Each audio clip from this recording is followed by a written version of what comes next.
Halo semuanya, Shalom. Saya yakin kita semua bersyukur sama Tuhan. Mari semuanya kita siapkan hati kita. Kita mau puji Tuhan, kita mau lebih lagi bersyukur sama Tuhan. Dimanapun kita berada, dan apapun yang sedang kita lakukan dan kita alami saat ini, saya mau mengajak kita semua untuk tetap bersyukur sama Tuhan. Haleluya.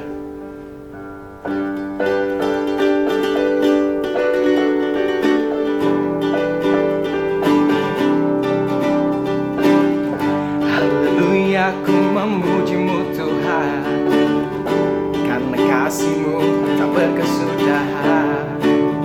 Biar yang bernafas memuji Sang Raja, di atas gunung dan di dalam samudra. Tanganku ku angkat padamu, mensyukuri rahmat yang Kau beri. Kakiku melompat bagimu, sebab rahmat-Mu baru setiap hari. Bersyukurlah kepada Tuhan, sebab Dia baik, sebab Dia baik. Bahwasanya untuk selamanya kasih setianya, kasih setianya.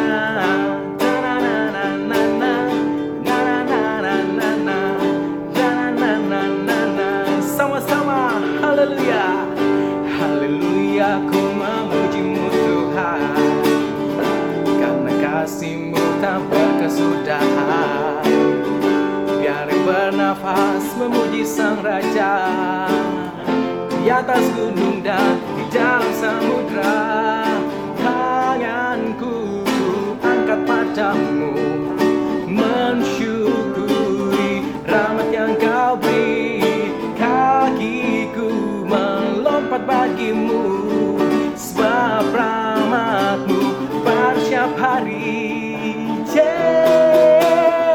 Bersyukurlah kepada Tuhan, sebab Dia baik, sebab Dia baik.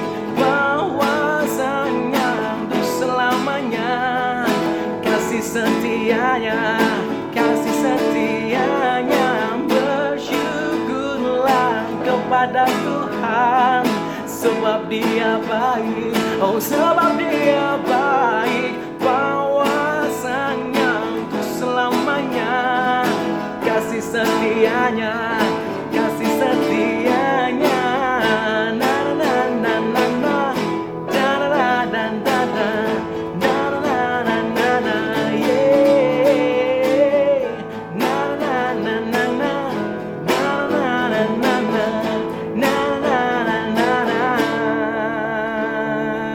Haleluya. Saya mau mengajak kita semuanya untuk lebih lagi bersyukur sama Tuhan. Mari siapkan hati kita lebih lagi. Terima kasih Yesus, terima kasih.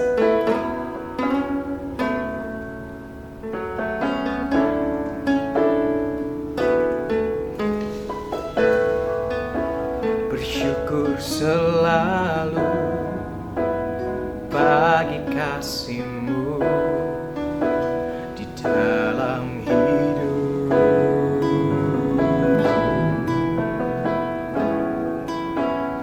Takkan ku ragu atas rencana-Mu masa depanku.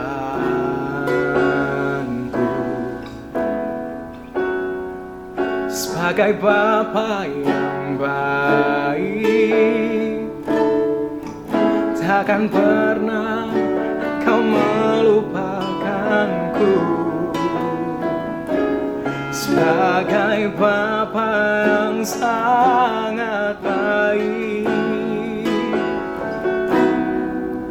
takkan pernah Kau meninggalkanku. Ku kan menari dan bersuka karena-Mu, oh Yesusku, dan ku kan minum air-Mu bagai rusa rindu. Selalu ku hidup dalam-Mu dan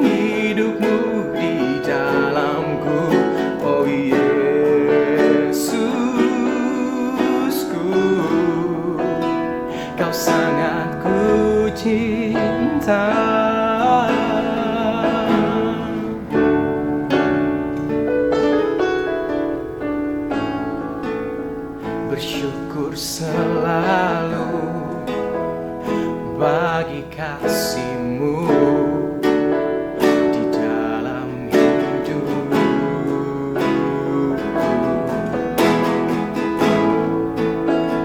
Takkan ku ragu atas rencana-Mu masa depanku.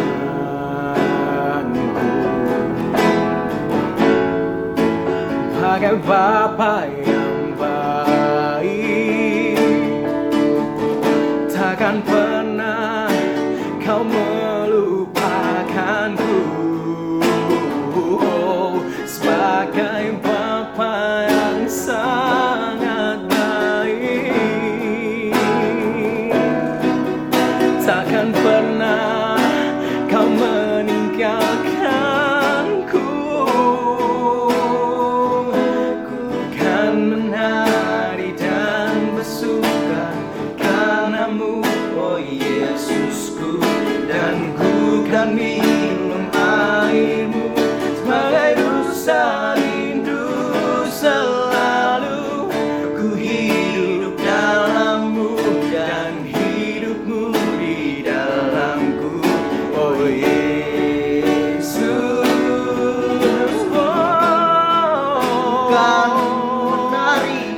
kan menari dan bersuka karena-Mu, oh Yesusku, dan ku kan minum air-Mu bagai rasa rindu selalu. Ku hidup dalam-Mu dan hidup-Mu di dalamku, oh Yesus. Oh Yesusku, oh Yesus, oh Yesusku, oh Yesusku. Kau sangat ku cinta.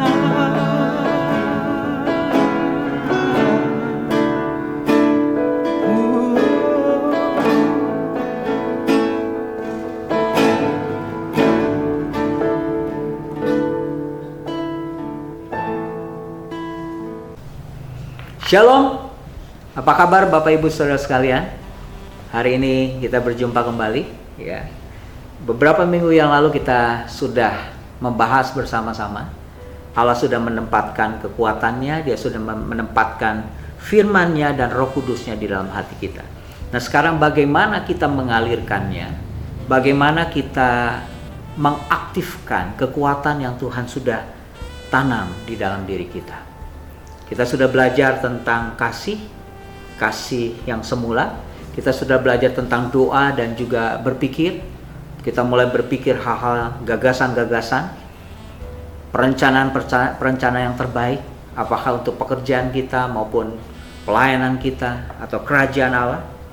Nah, hari ini yang selanjutnya kita sudah belajar juga tentang pujian dan penyembahan. Nah, hari ini kita akan mempelajari dua hal secara singkat saja tentang yang pertama tentang pemberitaan kabar baik, tentang yang kedua adalah bicara tentang pembinaan atau pemuridan. Tahukah saudara bahwa Yesus pernah berkata, makananku ialah melakukan kehendak Dia yang mengutus aku dan menyelesaikan pekerjaannya. Tuhan berkata ada melakukan kehendak Tuhan adalah makanannya dan menyelesaikan pekerjaannya adalah makanannya. Dan di bagian yang lain, anak manusia datang untuk mencari dan menyelamatkan yang hilang. Mengapa kita harus menjadi saksi Tuhan? Lalu sekarang kita coba mundur kepada Kejadian pasal 1 tentang rencana Tuhan. Tahukah saudara, dalam Kejadian 1 ayat 28 dikatakan rencana Tuhan yang pertama, Tuhan ingin berbuah. Kita berbuah, Tuhan ingin kita bermultiplikasi, Tuhan ingin kita penuhi bumi dengan kemuliaan Allah. Kalau saudara ditanya apa itu rencana Tuhan, mari kita sama-sama berkata berbuah. Sama-sama katakan berbuah. Yang kedua, multiplikasi, sama-sama katakan, multiplikasi. Yang ketiga, penuhi bumi dengan kemuliaan Allah. Jadi sekali lagi, apa rencana Tuhan? Rencana Tuhan adalah berbuah, bermultiplikasi, penuhi bumi dengan kemuliaan Allah. Tapi sayang Adam gagal. Yang bermultiplikasi atau yang berbuah bukanlah kerajaan Allah, kebenarannya, tapi yang terjadi adalah dosa yang bermultiplikasi. Contoh yang lain adalah Menara Babel pun gagal. Ketika mereka bermaksud membangun Menara Babel dengan maksud untuk mengumpulkan, padahal Alkitab katakan pergi untuk berbuah, untuk bermultiplikasi, tapi yang terjadi mereka mengumpulkan sendiri, tujuannya untuk mencari nama. Nah, dalam Kejadian pasal 12 ayat 1 dan 3, Abraham, Tuhan memanggil Abraham dan Tuhan mengembalikan kepada rencananya. Ya, mari kita membuka dalam Kejadian 12 ayat 1 sampai dengan ayat yang ketiga. Berfirmanlah Tuhan kepada Abram, pergilah. Perhatikan selalu kata pergi. Pergilah dari negerimu dan dari sanak saudaramu dan dari rumah bapamu ini ke negeri yang akan kutunjukkan kepadamu.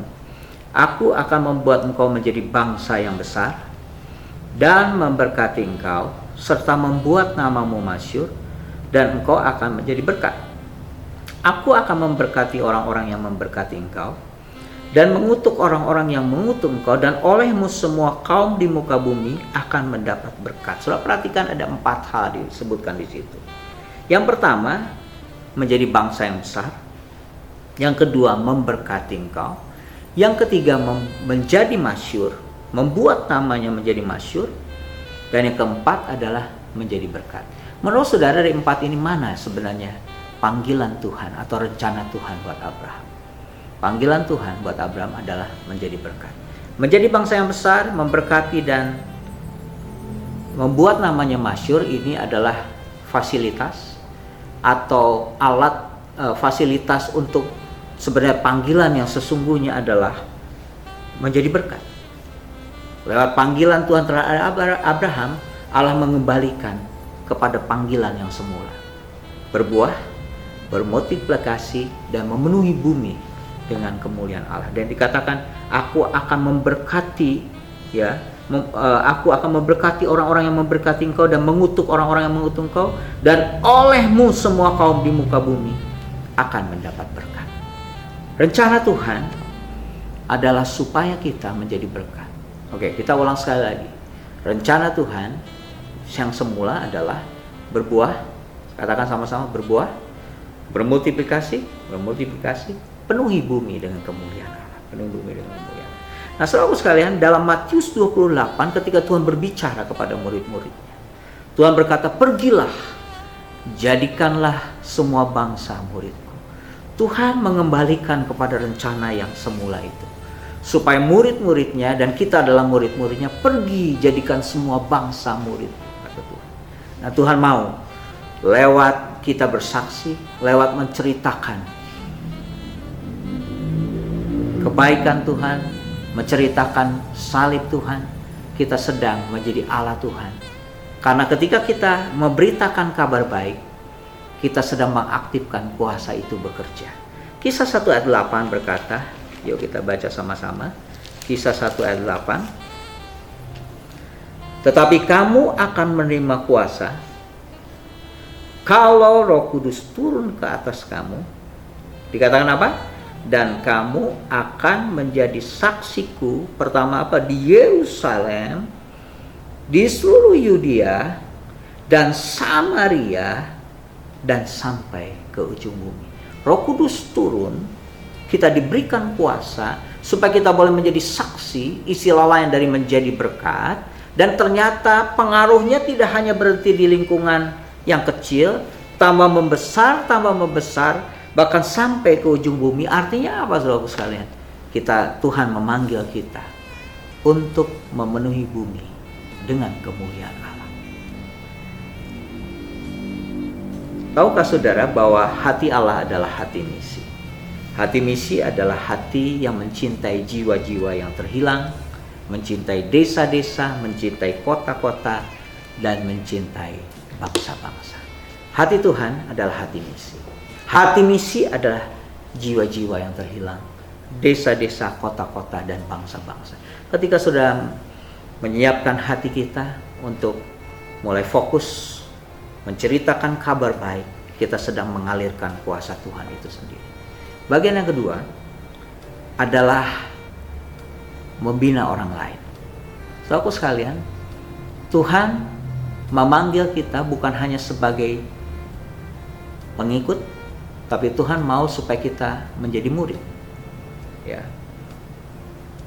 Tuhan memanggil kita supaya kita menjadi murid, tapi Tuhan telah menetapkan kita untuk menghasilkan murid. Yuk kita sama-sama ucapkan kalimat ini. Tuhan memanggil kita untuk menjadi murid. Yuk sama-sama. Tuhan memanggil kita untuk menjadi murid. Tetapi Tuhan telah menetapkan kita supaya kita menghasilkan murid. Tuhan pernah bilang gini, aku bukan kamu yang memilih aku, tapi akulah yang memilih kamu. Dan aku telah menetapkan, kata Tuhan, untuk kamu pergi menghasilkan buah, dan buahnya itu tetap, supaya apa yang kamu minta kepada Bapa diberikan kepadamu. Artinya apa, saudara? Tuhan sudah menetapkan kita pergi menghasilkan buah, dan buahnya itu tetap. Buah apa? Apakah buah pelayanan lewat talenta kita, atau buah roh bicara karakter kita? Menurut saya ayat itu berbicara tentang jiwa-jiwa atau murid-murid yang kita hasilkan, atau keturunan ilahi. Tuhan ingin supaya kita menghasilkan keturunan ilahi, dan keturunan ilahi ini akan menjadi berkat di mana di generasi mereka melayani di generasi mereka, dan Tuhan mau kita menghasilkan buah, dan buahnya itu tetap. Kolose 1 ayat 28 sampai ayat yang ke-29. Firman Tuhan bilang begini, dialah yang kami beritakan, apabila tiap-tiap orang kami nasihati. Jadi ketika kita menasihati orang lain, dan tiap-tiap orang kami ajari, kita mengajari orang lain dalam segala hikmat. Dikatakan begini, untuk memimpin tiap-tiap orang kepada kesempurnaan dalam Kristus. Jadi ketika kita menasihati, ketika kita sedang mengajar, atau kita sedang membina, memimpin orang lain, Tuhan memanggil kita sekali lagi untuk menjadi murid, tapi Tuhan menetapkan kita untuk menghasilkan murid. Dan dikatakan begini, saudara-saudara, itulah yang kuusahakan dan kupergumulkan dengan segala tenaga, sesuai dengan kuasanya yang bekerja dengan kuat di dalam aku. Ada kuasa Allah yang bekerja dengan kuat di hati kita. Dan bagaimana mengalirkannya? Dengan cara kita memimpin, membina, memuridkan, menasehati, dan membawa orang kepada kesempurnaan Kristus. Oke, saudara sekalian, dalam memimpin orang lain, ada beberapa prinsip yang saudara perlu perhatikan. Yang pertama begini, contoh, saya membina atau memuridkan si A. Jadi saya pertama kali melakukan, ya, si A memperhatikan. Jadi murid yang kita bina memperhatikan. Terus tahap berikutnya, saya melakukan, si A sebagai murid atau yang saya bina mulai membantu. Terus saya selanjutnya, tahapan berikutnya, mereka yang melakukan, saya sebagai yang membina, saya membantu. Selanjutnya dia lakukan sesuatu, apakah berkhotbah, mengajar, memberitakan Injil. Jadi mereka melakukan dan saya perhatikan, ya. Dan tahapan selanjutnya mereka akan lakukan, dan yang memperhatikan bukan saya lagi, tapi orang lain yang dia bina akan memperhatikan berikutnya. Nah, saudara sekarang, sekali lagi Tuhan memanggil kita untuk menjadi muridnya, tapi Tuhan telah menetapkan kita untuk menghasilkan murid lainnya, atau berbuah dan buahnya tetap. Mari kita bina, saudara sekarang. Saudara jangan berkata, saya masih baru. Tuhan mau memakai kita. Sama seperti perempuan Samaria yang kita tahu reputasinya, tapi Tuhan pakai dia untuk bisa memenangkan kotanya, memenangkan daerah di mana dia tinggal, sehingga mereka boleh percaya kepada Tuhan. Tuhan memakai kita semua. Puji Tuhan. Mari kita berdoa. Bapa, terima kasih untuk hari ini kami belajar prinsip bagaimana kami mengalirkan kuasa yang Tuhan taruh di hati kami. Yang pertama, kami melakukan kehendak Tuhan, rencana Tuhan. Yang pertama adalah berbuah, bermultiplikasi, dan penuhi bumi dengan kemuliaan Allah. Dan kami mau Tuhan menjadikan semua bangsa menjadi murid Tuhan. Dan kami belajar juga, kami mau membina orang lain. Dengan segala keterbatasan kami, tapi kami percaya kuasa menolong kami. Sehingga kami boleh memimpin mereka, menasehati mereka, supaya mereka seperti Kristus. Terima kasih buat hari ini Tuhan. Dalam nama Tuhan Yesus. Haleluya. Amin. Tuhan memberkati.